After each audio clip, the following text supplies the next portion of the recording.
Y vamos a abrir nuestras Biblias en Efesios 2.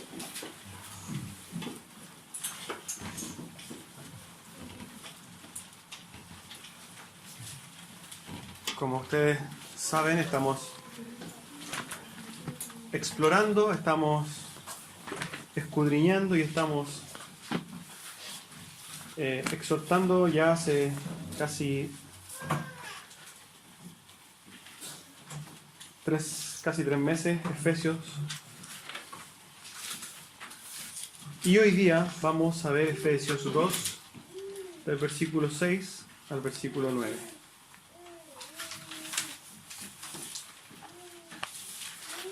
Cuando usted cuando lo haya encontrado, se pone de pie y me acompaña en la lectura. Amén.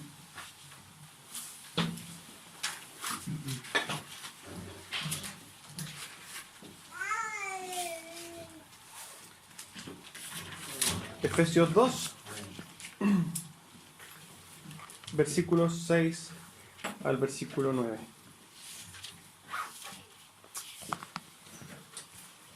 Amén. Dice así: y juntamente con Él nos resucitó, y asimismo nos hizo sentar en los lugares celestiales con Cristo Jesús, para mostrar en los siglos venideros las abundantes riquezas de su gracia en su bondad para con nosotros en Cristo Jesús. Porque por gracia sois salvos por medio de la fe, y esto no de vosotros, pues es don de Dios, no por obras, para que nadie se gloríe. Amén. Tome asiento. Si ustedes pueden ver el tríptico del día de hoy, el título es Por gracia sois salvos.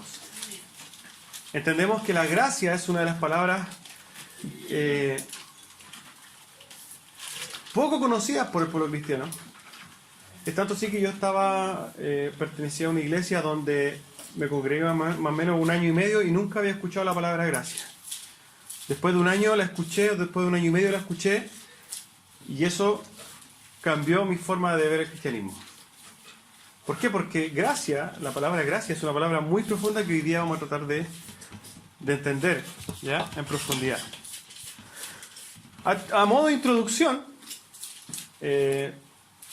ustedes saben que en el estudio del viernes estamos nosotros viendo las 5 solas, ¿cierto? Y hay un contexto de las 5 solas, un contexto histórico, donde se levanta o se gatilla o explota la reforma protestante, ¿cierto? Cuando la reforma protestante nace, toma fuerza y se transforma en un movimiento no solamente religioso, sino que un movimiento cultural, un movimiento político, etcétera, etcétera. Dentro de las premisas del cristianismo, de los 5 pilares de la reforma, había uno que era sola gracia, o sea, que la salvación de los hombres era solamente por gracia, ¿cierto? Y la postura de la Iglesia Católica, la respuesta que tuvo al movimiento protestante fue no. Nosotros como Iglesia Católica, y que se supone que tenemos el poder de Dios en la tierra, dijo no. No es solamente gracia, sino que es gracia más obras. Y esto lo cierra en el Concilio de Trento, ¿cierto? En el 1545. Esto, lo que hace la Iglesia Católica, es una oposición a la doctrina o a la enseñanza bíblica, derechamente. Lamentablemente, y esto es un problema, es que hoy día la gran mayoría de las iglesias cristianas tienen el mismo pensamiento que la Iglesia Apostólica Romana del siglo XVI. La gran mayoría, y se lo voy a volver a repetir, la gran mayoría de las iglesias cristianas hoy día piensan que la salvación es por gracia más obras. No se diferencian en lo absoluto de la Iglesia Católica. ¿Amén?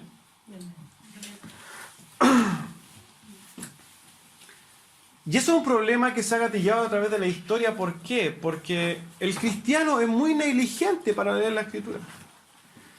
El cristiano de por sí, por naturaleza, es flojo para acercarse a la Biblia y cree todo lo que le dicen. Martin Lloyd-Jones dice al respecto: siempre encuentro que aquellos que son llevados por viento de doctrina son aquellos mismos que son muy perezosos para estudiar la doctrina. Hay una doctrina que se llama y es conocida como arminianismo. Yo creo que muchos han escuchado ese término, ¿cierto? El arminianismo como tal es una doctrina que tiene un corazón humanista. ¿Qué quiere decir con esto? Que pone en el hombre el poder, que pone en el hombre la decisión, que pone en el hombre la capacidad de acercarse a Dios. Términos, yo creo que usted ha escuchado, términos como libre albedrío están asociados derechamente a las doctrinas arminianas. Y el libre albedrío no es bíblico. Podríamos discutir mucho al respecto, pero lo que nos muestra la Biblia es que el libre albedrío, la libre elección nuestra, siempre va a producir a nosotros que nosotros elijamos el mal. Nunca vamos a elegir a Dios, entonces estamos imposibilitados. Podríamos decir que existe un libre albedrío, pero ese libre albedrío está totalmente inhabilitado. No podemos. Eso lo vimos la semana pasada. No sé si ustedes recuerdan que la semana pasada nosotros, en los primeros 5 versículos de Efesios 2, hablaba de nuestra condición. ¿Cómo estábamos? Muertos en nuestros delitos y pecados, ¿cierto? Yo elegí a Dios es otra palabra que usted cuando hable con cualquier hermano de otra iglesia, de una iglesia arminiana, le va a decir, no, es que yo elegí a Dios. Y nosotros vamos a ver si es que todas estas premisas son bíblicas o si es que no lo son.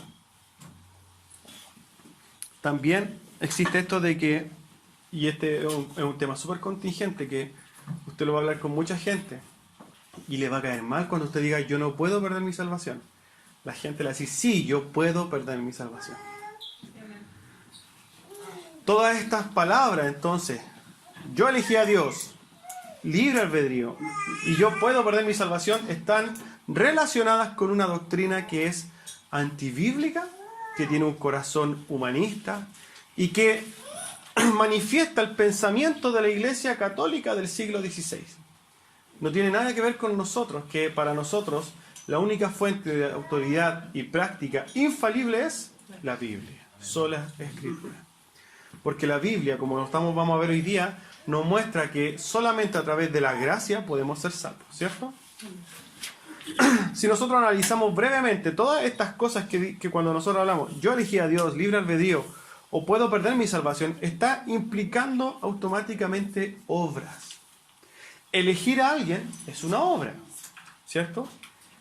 El tener la capacidad de elegir es una obra. El perder mi salvación o yo sostener mi salvación con mis obras también es obras. Pero Pablo es bien claro. Lamentablemente, y esto yo creo que a más de uno no ha pasado, Paul Washer dice lo siguiente: si vas a caminar con Jesucristo, estarás contra todo el mundo y contra la mayoría de los evangélicos también. Cuando usted vaya y le diga a un hermano de otra congregación, oye, sabes que tú no pierdes tu salvación, sabes que la salvación es por gracia, usted va a tener problemas. Y va a tener problemas graves. ¿Amén? Bueno, volvamos al contexto. Contexto de Efesios. Efesios 1, ¿cierto? Nos muestra a nosotros en nuestra posición en Cristo. Nos dice cuáles son todas nuestras bendiciones. La semana pasada las vimos, pero las vamos a repetir por si es que alguien no estuvo la semana pasada. Todo el capítulo 1, que ya lo vimos y nos demoramos 8 semanas en ver todas las bendiciones que Dios tenía para nosotros, ¿cierto? Tenemos una lista aquí y la vamos a, para que usted haga memoria. Nos bendijo con toda bendición espiritual, nos puso, o sea, nos dio una posición en Cristo, nos escogió en Él antes de la fundación del mundo, estamos hablando de nosotros, los hijos de Dios, nos predestinó para ser adoptados hijos suyos, nos hizo aceptos en el amado, en Jesucristo. Tuvimos redención por su sangre, el perdón de los pecados. Tuvimos herencia y tendremos herencia. Fuimos sellados con el Espíritu Santo como garantía de nuestra salvación. Y con la supereminente grandeza de su poder nos asegura todas las cosas y por sobre todo nos asegura la vida eterna. Y nos puso aún a Cristo como cabeza de nosotros, como cabeza de la iglesia. Todas esas cosas las pudimos ver en Efesios del capítulo 1, ¿cierto? Y cuando nosotros la semana pasada nos metimos al capítulo 2, nos dimos cuenta de que Pablo hace una comparación para decirnos, sabes que todas estas bendiciones tienes, pero mira tu condición anterior, tú estabas muertos en tus delitos y pecados. Incapacitado, ¿cierto?, de elegir a Dios, en una constante conducta de atentar contra Dios, ¿cierto? Y estábamos inhabilitados, imposibilitados de poder elegir a Dios, de poder acceder a la salvación, de poder hacer cualquier cosa para con Dios, ¿cierto? Es en ese contexto entonces que nosotros nos introducimos al versículo 6, y el versículo 6 nos dice que nos resucitó aún estando muertos en nuestros delitos y pecados. Lo primero es que nos dice es que nos dio vida. El Señor nos dio vida. ¿Cuándo? Cuando en el versículo 1 al versículo 5 nos demostró que estábamos totalmente muertos, ¿cierto? Y si es que usted no estuvo la semana pasada, lo ideal es que pueda ver, gracias a Dios hoy día ya tenemos canal, y usted puede escuchar el mensaje de la semana pasada por YouTube, así que para que si quedan algunas dudas de lo que significa estar muertos en los delitos y pecados, escuche el mensaje de la semana pasada. ¿Le parece? Entonces, cuando estábamos muertos en nuestros delitos y pecados, el Señor nos resucitó, nos dio vida. Y no solo nos resucitó, sino que nos hizo sentar en los lugares celestiales con Cristo. Hendrickson dice lo siguiente: en Cristo hemos sido condenados, crucificados, sepultados y también vivificados, resucitados y llevados a los lugares celestiales. ¿Se acuerdan que Efesios en el capítulo 1 nos está dando una posición en Cristo? Bueno, esta posición se mantiene. Nosotros estamos en Cristo. Al ser resucitados, al ser vivificados después de estar muertos en nuestros delitos y pecados, hoy día, como hijos de Dios, estamos en Cristo. Y cuando nosotros vayamos delante del Señor, cuando nosotros muramos y todo el tema, el Señor ¿a quién va a ver? Va a ver a nosotros, pero en Cristo. Va a ver las obras de Cristo. Por eso es que Pablo dice que nos resucitó y nos sienta en los lugares celestiales. Ya nos dio todas las cosas que el Señor nos prometió. Comprendemos que hay un tema cronológico de tiempo y que hoy día nosotros no estamos en el cielo, ¿cierto? Pero nosotros hay ciertas cosas que ya tenemos por estar en Cristo. Hay ciertas cosas que, por ejemplo, nosotros podríamos analizar. Primero, nuestros nombres están escritos en los registros del cielo, ¿cierto? Nuestros intereses están siendo promovidos desde el cielo, de Dios. ¿Cuáles son los intereses? Cuando nosotros entendemos que el Espíritu Santo nos guía a toda verdad. Cuando nosotros vimos, y creo que fue hace como 6 semanas que vimos algunas de las cosas que correspondían al ministerio del Espíritu Santo. ¿Qué es lo que hacía el Espíritu Santo en nosotros? Nos guía a orar, nos guía a santificarnos, nos muestra la palabra, etcétera, ¿cierto? Y todos esos intereses que son promovidos por el Espíritu Santo en nosotros, ¿de dónde vienen? Desde el cielo. ¿Por qué? Porque tenemos una postura en Cristo, porque ya estamos salvados, ¿cierto? Somos gobernados también por normas celestiales y movidos por impulsos celestiales. Dios soberano maneja todas nuestras vidas, ¿cierto? Las bendiciones de Dios descienden constantemente sobre nosotros, a pesar de que muchas veces nosotros no nos demos cuenta, ¿cierto? Su poder nos capacita para vivir aquí en la tierra, con todas las cosas que eso implica. Nos fortalece, nos renueva, ¿cierto? En nuestra posición en Cristo, donde nosotros tenemos acceso a la oración, y en esa oración dejar nuestras cargas, ¿cierto? Es en los cielos que nuestros pensamientos, o a los cielos, dirigido al cielo, nuestros pensamientos están aspirando y donde nuestras oraciones ascienden o donde van. Nosotros tenemos como norte el cielo. Todas esas cosas que nosotros hoy día podemos vivirla en la carne, podemos vivirla día a día en nuestras vidas, son regalos de Dios que ya nosotros tenemos hoy día, digamos. No necesariamente tenemos que llegar al cielo, porque cuando lleguemos al cielo claramente vamos a ver otras cosas. Pero todas estas cosas las tenemos, ¿por qué? Porque estamos en Cristo. ¿Se entiende esto? Sí. Amén. Entonces, lo primero que nos dice el primer versículo es que el Señor nos da una posición de salvados, nos da una posición en Cristo, nos da una posición de vida eterna. Y vea lo que dice cuando nosotros nos vamos al versículo 7. El versículo 7 dice: para mostrar en los siglos venideros las abundantes riquezas de su gracia, en su bondad para con nosotros en Cristo. Cuando dice la palabra para, está hablando de que lo que fue anterior, el hecho de que nos haya resucitado, tiene una causa, ¿cierto? Y esa causa es la siguiente: mostrar en los siglos venideros las abundantes riquezas de su gracia.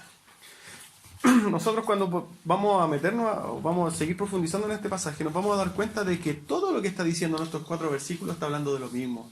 Y está hablando de una especie de cronología, de plan cronológico. Entonces, lo primero, el Señor ya nos salvó. Estamos en una posición de salvados. Ahora, ¿cuál es la función o por qué o cuál es la causa de que usted, hermano, y yo seamos salvados? Dice lo siguiente: para mostrar en los siglos venideros las muchas riquezas de su gracia y bondad para con nosotros los que estamos en Cristo. Pablo entonces responde, si nosotros le preguntáramos: ¿y Pablo, por qué nos salvó el Señor? Pablo responde lo siguiente: a fin de mostrar en las edades venideras, en todos los tiempos, las extraordinarias riquezas de su gracia. ¿Qué podemos entender con esto? Que nos salvó para expresar su tremenda, inefable significa que uno no lo puede explicar, su inefable gracia en bondad para con nosotros durante todos los siglos, durante todas las eternidades. Y también podemos entender lo siguiente: que el propósito de que Dios nos haya salvado no está fundamentado en el hombre, sino que está fundamentada en su propia gloria. Se lo voy a volver a repetir. El hecho de que Dios, o la causa de que Dios nos haya salvado a nosotros, hermanos, no es por nosotros, sino que es por la gloria de Él mismo. ¿Para qué? Para que su gracia y las riquezas de su gracia sean vistas, sean exaltadas, sean conocidas. Esa es la causa final de que nosotros seamos salvados. Eso es lo que está diciendo Pablo en este pasaje. Porque la gloria de sus atributos, todo lo bueno de Dios es expuesto, pero al mismo tiempo todo lo que Él expone y muestra es al momento de que manifiesta su bondad para con nosotros. Cuando Él manifiesta su gracia para con nosotros es cuando Él la está mostrando, y esa gracia es digna de ser alabada. Algunos podrán decir que eso es frío egoísta de parte de Dios, ¿cierto? Pero cuando nosotros entendemos, cuando veamos el pasaje, vamos a descubrir que Dios es majestuoso, Dios es grandioso, pero también esa magnitud de Dios, esa enormidad de Dios se combina perfectamente con su bondad para con los hombres. Son dos cosas que hace Dios en sus planes perfectos, de formas que nosotros nunca vamos a poder explicar cómo la sabiduría de Dios obra en nuestras vidas. Pero aquí está mezclando dos cosas. Primero, su gloria, para que sea exaltada su gloria, muestra su bondad para con nosotros. En resumen, en estos 2 puntos que acabamos de ver. Primero, somos salvados por la obra de Dios, ¿cierto? Somos resucitados, rescatados de nuestra condición de muerte. Pero lo segundo que nos dice es que la causa de que nosotros seamos rescatados es finalmente la gloria de Él mismo. ¿Cierto? ¿Queda claro? Espero que sí. Si no, vamos a tener que hacer otro mensaje de lo mismo. En resumen, este punto entonces: Dios nos salva para que podamos ver la tremenda belleza de su amor, la magnitud de sus atributos, de su misericordia, de su gracia y de su bondad para con nosotros. Jesús, ¿cierto? Dios mismo, estando en la tierra, nos dio muchos ejemplos de bondad para con los hombres. Y fíjese lo que pasa con esto. Yo creo que todos conocen la historia del ciego Bartimeo. Bartimeo era un ciego, ¿cierto? El Señor iba caminando, para hacer el cuento o la historia corta, el Señor los salva, los sana.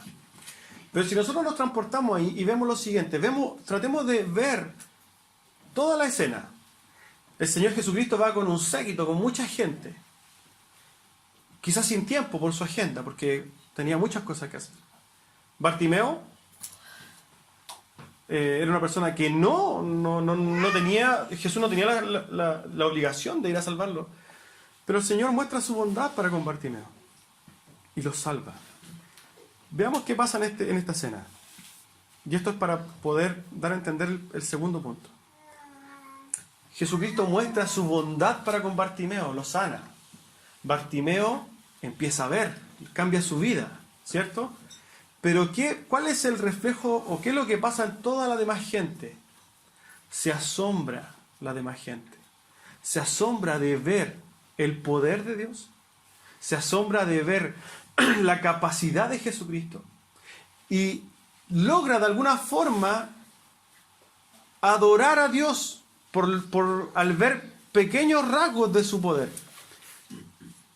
Alguien cuando usted vea la serie La Santidad de Dios de Sproul, dice lo siguiente, que la santidad de Dios provoca miedo en el hombre.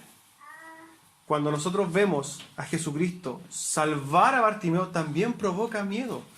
¿Por qué? Porque se están dando cuenta las personas que están alrededor de Jesucristo que Él no es como nosotros.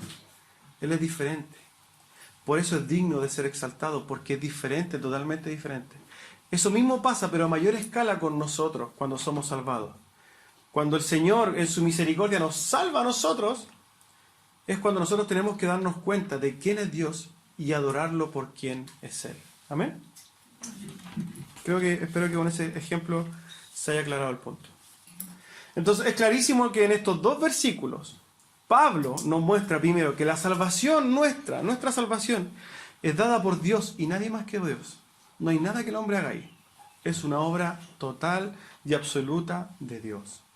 ¿Por qué? Porque el hombre estaba muerto en su delito y pecado, no tenía ni un acceso, pero Dios muestra su misericordia con el hombre, salvándolo. La obra es de Dios. Y más aún, que Dios nos ha salvado para la exaltación de su gloria, para que nosotros podamos ver cuán grande es Dios. ¿Amén? Ahora, cuando Pablo se empieza a hablar de estos temas soteriológicos, la soteriología es el estudio de las doctrinas de salvación. Si usted lo quiere, lo nota ahí. Y cuando quiera estudiar soteriología, estudie y ponga ahí soteriología. Pablo está hablando de la salvación, pero no se queda con solamente esto. Él dice, yo voy a seguir aclarando temas de salvación. Y se introduce en el versículo 8, donde dice, bueno, ya entendemos lo siguiente, Efesios. Primero, usted entienda lo siguiente. Ustedes estaban muertos en su delito de pecado. El Señor los salvó, pero los salvó para la gloria del mismo. Y en el versículo 8 él dice, y esto también lo hace, ¿por qué? Porque por gracia sois salvos, por medio de la fe.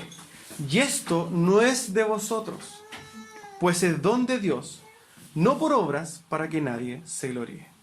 Y aquí tenemos mucho que escarbar, tenemos mucho que ver, y espero que nos dé el tiempo para poder ver o tratar de hacer entender lo que estos dos versículos pequeños dicen, porque dicen mucho. Tenemos entonces que ser muy cuidadosos al acercarnos a este pasaje. Lo primero que dice es lo siguiente, Pablo: por gracia sois salvos. Yo creo que todos en el manual número 1 del cristianismo le preguntan ¿qué es gracia? Y todos van a decir, es un regalo inmerecido. Perfecto. La gracia es un regalo inmerecido. Entonces la salvación es un regalo inmerecido. ¿Cierto? Entonces, ¿por qué es un regalo inmerecido? Porque al ser no merecido, ¿cierto? Significa que no tiene méritos. Nosotros no tenemos entonces absolutamente ni un mérito, hermano. Y cuando hablamos de ni uno, es ningún mérito para ser salvados. Por eso es gracia. La mayoría de la gente, y sobre todo uno que yo nací siendo o en una familia entre comillas católica, se te enseña en el común de la gente, todos piensan que Dios va a pesar las obras buenas, ¿cierto? Las obras malas, Y lo que pese más te va a decir si es que tú te vas al cielo o al infierno, ¿cierto? Y mucha gente quiere tapar su maldad con obras buenas. La verdad que Dios dice lo siguiente: ni una de sus obras buenas son méritos, no me sirven. No le sirve ninguna obra buena que pueda hacer el humano. Un hombre puede ser muy moral, puede ser éticamente correcto, intachable, pero está condenado igualmente delante de Dios. Porque no sé si ustedes recuerdan cuando vimos la justicia, los que ya hemos visto la justicia, el pago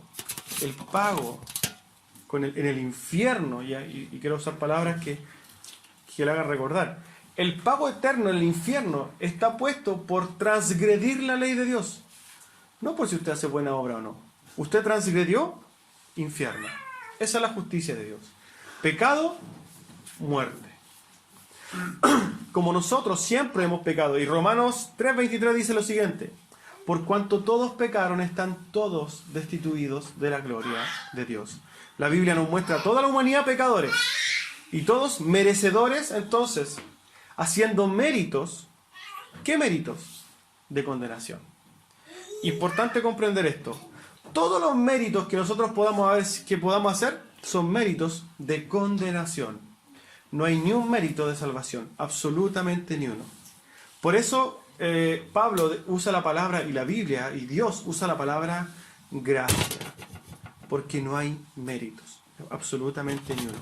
Es que Dios vio mi corazón. No, Dios no vio su corazón, porque su corazón está tan podrido como el mío. Todos los corazones del humano están podridos. No hay méritos. No es que Dios haya visto algo especial en usted, no. Es solamente gracia, es solamente un regalo que usted no merecía. Y cuando hable de sus méritos, recuerde esto y por favor, grábeselo muy en la cabeza. Usted ha hecho muchos méritos, muchos, y lo hace día a día, pero hace méritos para condenación. Todo el día méritos para condenación. Para salvación, ninguno. ¿Amén? Entonces, por gracia soy salvo, lo primero que tenemos que entender: la salvación es un regalo. No hay nada en usted que usted pueda hacer. Dice, por medio de la fe. Y aquí hay un problema que la gente y muchos hermanos malentienden. Dice, bueno, entonces, si yo pongo fe, si la fe es algo que yo proclamo, porque nosotros proclamamos fe, ¿cierto? Podríamos entender que la fe, cuando yo pongo la fe y Dios pone la gracia, entonces sería un mérito, ¿sí o no? Si es que yo digo, yo pongo la fe, si es que de mi corazón nace fe, entonces sería un mérito, ¿cierto? ¿O no? Sí, sería un mérito. Entonces, si es que alguien podría decirle a Dios, bueno, Señor, yo puse mi fe, entonces hay algo bueno en mí. Pero Pablo se pone como el parche ante la herida de los siglos en adelante y dice, y termina su oración diciendo lo siguiente: pero esto no es de vosotros, ni siquiera la fe es tuya. Esto no es de vosotros, pues es don de Dios. La fe, hermanos, es un don de Dios. Si usted no comprende que la fe es un don de Dios, usted no comprende la obra de redención de Dios. Usted está quitándole méritos a Dios y se lo está atribuyendo a usted. Y eso, hermanos, es terrible. No se le toma el peso, pero es terrible. La fe, Pablo responde entonces, no es de vosotros. Usted no eligió a Dios, porque ¿saben qué? Cada uno de nosotros, ni uno eligió a Dios. Y eso es importante también comprenderlo.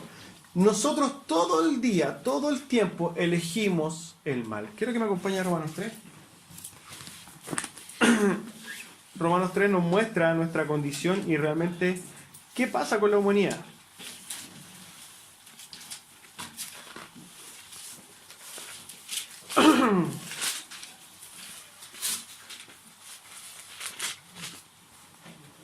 Romanos 3:10 dice, si quiero lo dices que no lo escucha.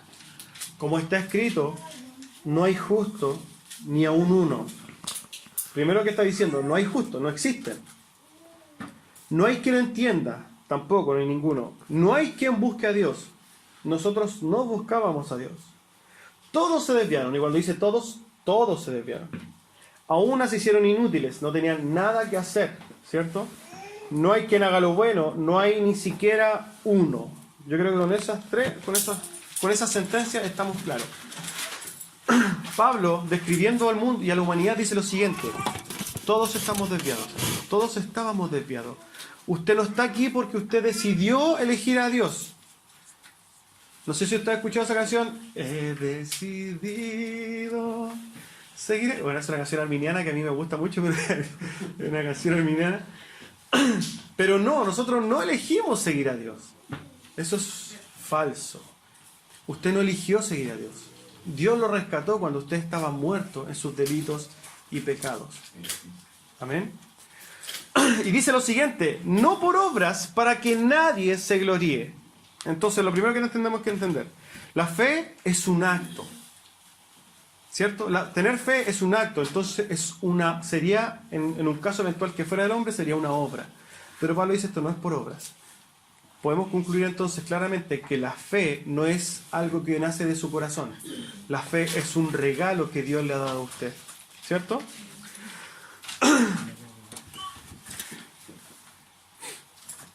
Pablo entonces añade: y esto no es de vosotros, pues es don de Dios, refiriéndose a la fe. Entonces, el decir o pensar, y voy a recalcarlo nuevamente, el decir o pensar que tú tienes fe, automáticamente sumaría obras.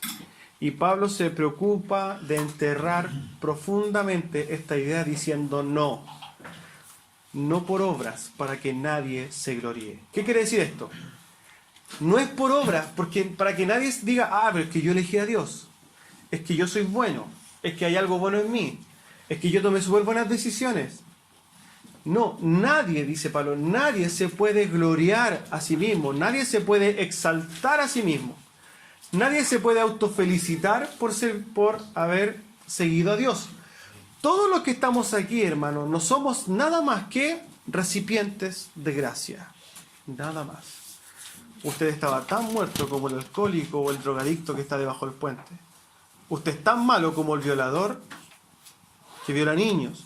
Es tan malo como el musulmán que asesina. Es tan malo como cualquier otro ser humano delante de Dios. Pero aún así, y esto tiene que comprenderlo, aún así en su maldad, Dios lo ha escogido a usted para darle salvación. Eso, hermanos, es gracia. Eso es gracia. Tenemos que comprender entonces que nosotros no elegimos a Dios. ¿Por qué? Porque ya al elegirlo sería una obra. No hay obras. Dios lo elige a usted. Y aquí yo le voy a tener una batería de versículos bíblicos para que usted diga: no, es que más de alguna vez me ha dicho que usted, hermano, es un hereje, un montón de cosas. Vamos a leer algunos versículos, y son hartos, pero la idea es que usted pueda comprender que esta sentencia de la Biblia es inapelable. No hay forma de apelar esta verdad bíblica. Amén. Si quieren, los que están tomando nota, tomen nota de los versículos bíblicos para que después usted lo estudie. Amén.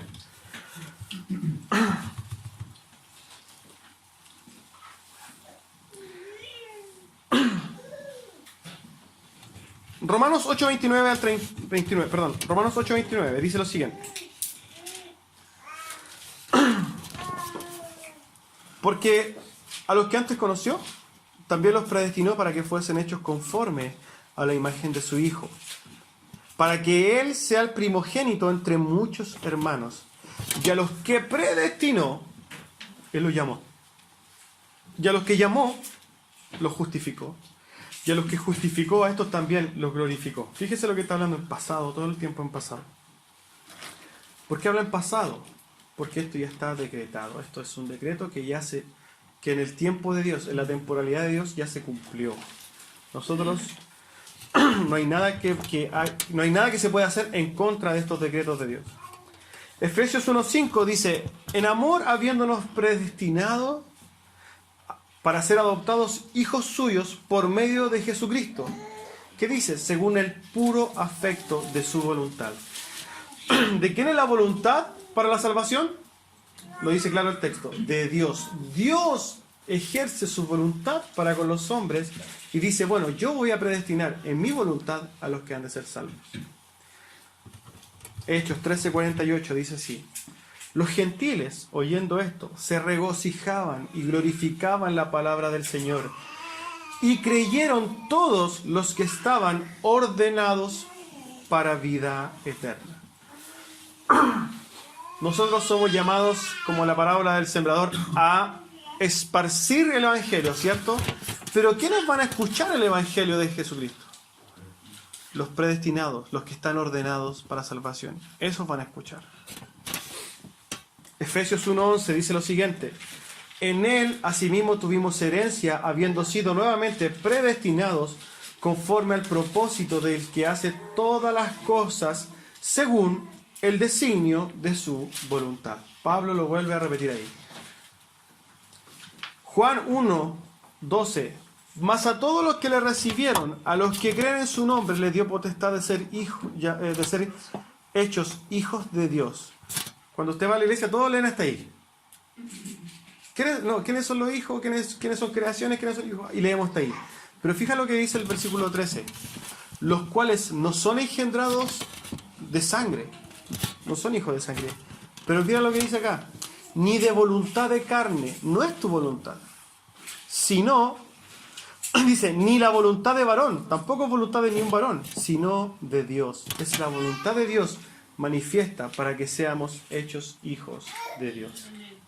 Mateo 24:22: y si aquellos días no fuesen acortados, nadie sería salvo, mas por causa de los escogidos, aquellos días serán acortados. Hay una cosa que quiero aclararla antes de seguir con los pasajes. El otro día conversaba con un compañero del trabajo y él me decía, hablándome de la elección, y él me decía lo siguiente: no, mira, lo que pasa es esto, es que Dios, como ve el pasado, el presente y el futuro, Él vio que tú lo ibas a escoger y por eso te predestinó. Ya, eso es una contradicción, porque lo que está hablando automáticamente es que Dios se basa en la decisión humana para salvar, y eso es totalmente antibíblico. Ese es un argumento rebuscado de aquellos que proclaman el arminianismo, pero es un argumento rebuscado y contradictorio. ¿Por qué? Porque finalmente está poniendo la decisión de salvación ¿en quién? En el hombre, y eso nunca va a suceder. ¿Por qué? Porque comprendemos que nosotros siempre vamos a decidir lo malo. ¿Estamos claros? Romanos 8:33: ¿quién acusará a los escogidos de Dios? Dios es el que justifica. A muchos no les gusta la palabra escogido, pero ¿sabes qué? Dios tiene escogidos. Segunda de Tesalonicenses 13 dice: pero nosotros debemos dar siempre gracias a Dios respecto a vosotros, hermanos amados por el Señor, de que Dios os haya escogido desde el principio para salvación, mediante la santificación por el Espíritu y la fe en la verdad. ¿Qué está diciendo? Pablo está dando gracias de que los escogiera. ¿Cuándo? Desde el principio estaban escogidos, desde antes de la fundación del mundo. Y antes de terminar, quiero también decir el de Juan capítulo 15, versículo 16, dice: no me elegisteis vosotros a mí, sino yo os elegí a vosotros, y os he puesto para que vayáis y llevéis fruto, y vuestro fruto permanezca, para que todo lo que pidierais al Padre en mi nombre, Él os lo dé. Quiero concluir con este que se le conoce como la kriptonita del arminiano, y yo creo que más de alguno lo conoce, y lo vamos a leer por si es que alguno no lo conoce, y esto está en Romanos 9. Y se lo voy a leer detenidamente, usted no lo busque, y quiero que lo escuche para que comprenda qué está hablando Pablo. Alguien por ahí dijo que Pablo justamente en ese momento estaba hablando con alguien que tenía un pensamiento humanista, ¿ya?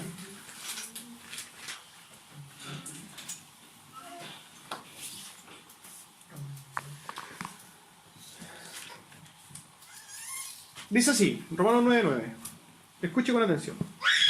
Porque la palabra de la promesa es esta: por este tiempo vendré y Sara tendrá un hijo. Y no solo esto, sino también cuando Rebeca concibió de uno, de Isaac nuestro padre. Pues no habían nacido aún, ni habían hecho aún ni bien ni mal, para que el propósito de Dios conforme a la elección permaneciese. No por las obras, porque la verdad que nunca fue por obras, sino por el que llama. Y se les dijo, el mayor servirá al menor. Como está escrito, a Jacob amé, mas Esaú aborrecí. Creo que comprenda algo. Jacob y Esaú eran hermanos, gemelos, mellizos, ya yo siempre me pierdo con eso, pero del mismo vientre, ¿ya? Y dice que el Señor lo que está diciendo aquí, bueno, yo elegí amar a Jacob y decidí aborrecer a Esaú. No por las obras, porque ellos ni siquiera nacían. Eso es lo que está dando a entender Pablo. Desde antes que ellos ya nacieran, que no hicieran ni bien ni mal, él ya eligió. ¿Cierto? Eso es lo que está diciendo. Pues a Moisés dice, para complementar, vuelvo al versículo 14. Al 13 voy a volver. Como está escrito, a Jacob amé, mas a Esaú aborrecí. Y Pablo usa esta figura, que es una figura literaria donde él simula una conversación. Y aquí hay una pregunta que se supone que un interlocutor le está diciendo. Pues, ¿qué diremos? ¿Hay injusticia en Dios? Y Pablo responde, en ninguna manera, llevándolo al lenguaje actual. Entonces, si Dios elige, ¿Dios es injusto? Pablo le respondería, de ninguna manera. ¿Por qué? Pues a Moisés le dijo, o dice, tendré misericordia del que yo tenga misericordia y me compadeceré del que yo me compadezca. Así que, y fíjense con esto, no depende del que quiere, ni del que corre, sino de quien Dios tiene misericordia. Porque la Escritura dice a Faraón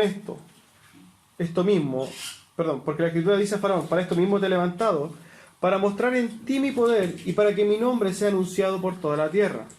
De manera de quien quiere tiene misericordia y al que quiere endurecer, endurece. Pero tú me dirás, y aquí vuelve a hacerse una pregunta ficticia, pero tú me dirás, ¿por qué pues inculpa? Porque ¿quién ha resistido su voluntad? Y Pablo responde lo siguiente, mas, oh hombre, ¿quién eres tú para que alterques con Dios? ¿Dirá el vaso de barro al que lo formó, ¿por qué me has hecho así? ¿O no tiene potestad el alfarero sobre el barro para hacer de la misma masa un vaso para honra y otro para deshonra? ¿Y qué si Dios? Y vuelve a preguntar Pablo, así como poniendo la pachorra y dando argumentos, dice, ¿y qué si Dios, queriendo mostrar su ira y hacer notorio su poder, soportó con mucha paciencia los vasos de ira preparados para destrucción, y para hacer notorias las riquezas de su gloria, les mostró para que con los vasos de misericordia que él preparó de antemano para gloria, a los cuales también ha llamado, esto es, a nosotros, no solo los judíos, sino también los judíos. Lo que está diciendo Pablo es lo siguiente.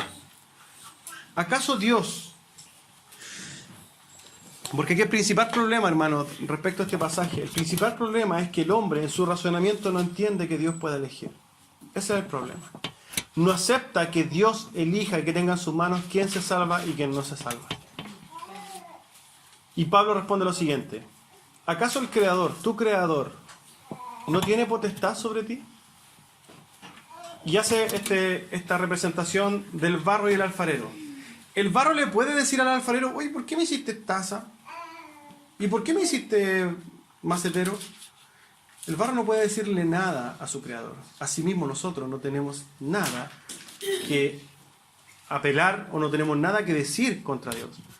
Solamente hoy día nuestra posición de recipientes de misericordia, recipientes de perdón, recipientes de gracia, lo único que podemos hacer es agradecer a Dios. Es de suma importancia, hermano, que comprenda que Dios es el que elige al hombre y no el hombre a Dios. Al comprender que Dios es el que elige al hombre, podremos comprender muchas cosas respecto a la salvación. Por ejemplo, si Dios elige a quién va a salvarse y no depende del hombre, entonces yo no puedo perder una salvación. ¿Por qué? Porque no está en el hombre perder una salvación. Y dice la palabra del Señor que Él a quien elige dice, con el que inicia una obra, Él la va a terminar. Él dice, el que yo elijo como hijo mío, yo me lo voy a llevar. Y yo lo voy a sujetar. Y yo voy a hacer todo. No depende del hombre, hermano. Cuando nosotros somos elegidos, tenemos seguridad total. La primera pregunta que va a hacer cualquier persona, entonces si yo soy salvo, ¿puedo hacer lo que yo quiera? ¿Puedo ir y pecar lo que yo quiera? Porque esa es la respuesta que me han dicho mucha gente. Dios es el que elige. Ya, entonces yo soy elegido, entonces me voy al mundo, me voy a pecar. Lo primero que quiero decir al respecto es lo siguiente. Si tú piensas, hermano amado, que si tú, por ser elegido de Dios, puedes ir y pecar, y quieres ir a pecar, y vas a ir a pecar, tú no eres salvo. Primero. Y Pablo también, fíjese que respondiendo en este tratado teológico, tiene una respuesta precisa para esto que está en Romanos 6 y que yo se la voy a leer para que también la escuche con mucha atención. Imagínense que alguien le está preguntando a Pablo, entonces, si somos salvos, ¿puedo pecar? Pablo va a responder como mucho más larguero que yo, y tiene una retórica mucho más profunda que la mía, va a responder de la siguiente manera. ¿Qué pues diremos entonces? ¿Perseveraremos en el pecado para que la gracia abunde? Esa es la pregunta. Una pregunta imaginaria. Entonces, ¿vamos a permanecer en pecado? ¿Vamos a seguir pecando para qué? ¿Para que haya más gracia? Pablo responde, en ninguna manera. Porque los que hemos muerto al pecado, ¿cómo viviremos aún en el pecado? ¿O no sabéis que todos los que hemos sido bautizados en Cristo Jesús hemos sido bautizados en su muerte? O sea, hemos sido muertos juntamente con Cristo al pecado. Porque somos sepultados juntamente con Él para muerte por el bautismo, a fin de que como Cristo resucitó de los muertos para la gloria del Padre, así también nosotros andemos en vida nueva. No como vivíamos, vida nueva. Porque si fuimos plantados juntamente con Él en la semejanza de su muerte, así también lo seremos en las de su resurrección. Sabiendo esto, que nuestro viejo hombre fue crucificado juntamente con Él, para que el cuerpo del pecado sea destruido, a fin de que no sirvamos más al pecado. Porque el que ha muerto ha sido justificado del pecado. Y si morimos con Cristo, creemos que también viviremos con Él. Sabiendo que Cristo, habiendo resucitado de los muertos, ya no muere, la muerte no se enseñorea más de Él. Porque en cuanto murió al pecado, murió una vez por todas. Mas cuando vive, para Dios vive. Así también vosotros consideraos muertos al pecado, pero vivos para Dios en Cristo Jesús nuestro Señor. No reine pues el pecado en vuestro cuerpo mortal, de modo que le obedezcáis en sus concupiscencias, a su corazoncito. Ni tampoco presentéis vuestros miembros al pecado como instrumento de iniquidad, sino presentaos vosotros mismos a Dios como vivos de entre los muertos, y vuestros miembros a Dios como instrumentos de justicia, porque el pecado no se enseñoreará de vosotros, pues no estáis bajo la ley, sino bajo la gracia. Parafraseando lo que está diciendo Pablo, lo siguiente. Si usted es hijo de Dios, escogido de Dios, tuvo un nuevo nacimiento, usted murió al pecado, hermano. Usted no puede vivir en pecado. Usted tiene que vivir en vida nueva. Presentar su cuerpo para adoración a Dios, alejándose cada día más del pecado. ¿Se entiende? Oswald Chambers dice lo siguiente: tú no puedes hacer nada para conseguir tu salvación, absolutamente nada, pero debes hacer algo para manifestarla. Usted no puede hacer, no tiene argumento, no tiene mérito, ¿cierto?, para ser salvo, pero sí puede hacer algo para manifestar que usted es un hijo de Dios. La segunda cosa que tenemos que comprender, si es que comprendemos que es el hombre es el que Dios elige al hombre, es que si Dios elige al hombre y todo hombre es igual de pecador ante Dios, entonces hay algo que entender aquí. Nada me hace mejor que el otro. Yo no soy mejor ni tengo una mejor calidad que el de al lado, no. Yo soy igual de pecador que usted, pero soy igual de pecador de aquel que está en un pecado. Soy igual de malo. Y cuando hablamos del contexto de la iglesia, ni uno de nosotros es mejor que el otro. Ni uno era mejor, no. No. Cuando nosotros comprendemos que solamente, volvemos a decirlo, somos recipientes de gracia, hermano, tiene que salir el legalismo de nuestra vida. No, es que yo me porto mejor que ti. Es que yo tengo más mérito ante Dios. Es que como yo, por ejemplo, oro, Dios a mí me va... Se van los méritos propios. Se destruye el orgullo. Y esto es importante comprender, hermano. El Evangelio destruye nuestro orgullo. Se tiene que ir la religiosidad. Este tema de hacer cosas para parecer más bueno delante de los demás, como los fariseos, orando en las plazas, ¿cierto?, a todo pulmón porque yo soy más religioso o más espiritual que tú. No es una competencia de espiritualidad, ¿no? Se va la apariencia y la competencia de la iglesia. Cuando comprendemos que somos todos un grupo de personas rescatadas del pecado, nosotros comprendemos, tenemos que entender lo siguiente: somos iguales los unos a los otros. John Piper dice lo siguiente: solo el Evangelio puede hacer dos cosas que son aparentemente contradictorias. Una, destruir el orgullo, y dos, aumentar el valor. ¿Por qué? Porque entendemos que nuestro orgullo tiene que ser destrozado porque no hay nada bueno en nosotros, pero ante los ojos de Dios tenemos tremendo valor. Amén. Quiero concluir con esto dejando claro y haciendo un pequeño resumen de lo que acabamos de ver en estos 5 pasajes, en estos 4 versículos. Deja claro lo siguiente, y esto de modo de resumen. Pablo deja lo siguiente claro: nos muestra que la salvación es dada ¿por quién? Por Dios. También nos muestra que nos ha salvado ¿para qué? Para su propia gloria. Tercero, que la salvación es un regalo de Dios, que no hay nada bueno en nosotros. Cuarto, no hay ninguna obra, hermano, que usted pueda haber hecho, ni siquiera tener fe, ni una. Y quinto, nadie se puede gloriar de ser salvo. Usted no puede decir, no, aquí es mejor. No.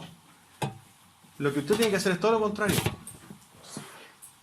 Crecer en humildad, hermano, de una forma.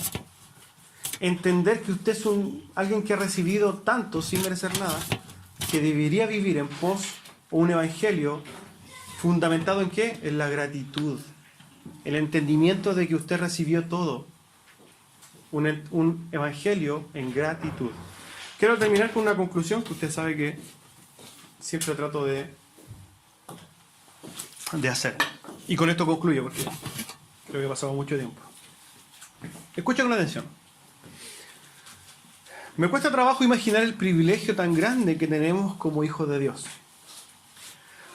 Trato de comprender la profundidad de lo que realmente somos. Una cantidad de personas que estábamos condenadas eternamente y sin posibilidad alguna de salir de esa condición. Somos personas rescatadas por amor, y por un amor que nació solamente en el corazón de Dios, y respecto al cual no tenemos ninguna incidencia. Somos recipientes de gracia. Hemos recibido el regalo más grande e inimaginable posible, pero que no comprendemos a profundidad. Lo lamentable es que el pueblo de Dios, aparte de no comprenderlo, no lo agradece y no vive condicionado por esta verdad. Vivimos ensimismados en nosotros mismos, totalmente preocupados de cosas pasajeras y perecederas, de cosas intrascendentes, preocupados de problemas que no tienen fundamentos. Ora a Dios para que abra los ojos de nuestro corazón, como decía Pablo, y podamos ver su grandeza, su obra y su amor, para que seamos realmente condicionados por esta verdad. Seamos condicionados por su gracia, que nos fue regalada y que despreciamos día a día. Oro a Dios para que este evangelio divino sea el que llene nuestras mentes, nuestras bocas y nuestros corazones. Que podamos vivir, como dice nuestra iglesia, Soli Deo Gloria, y que con fuego llevemos este mensaje de salvación a aquellos que están ordenados para salvación. Para que podamos llevar este evangelio y practicar el evangelismo. Amén. Póngase de pie, vamos a orar.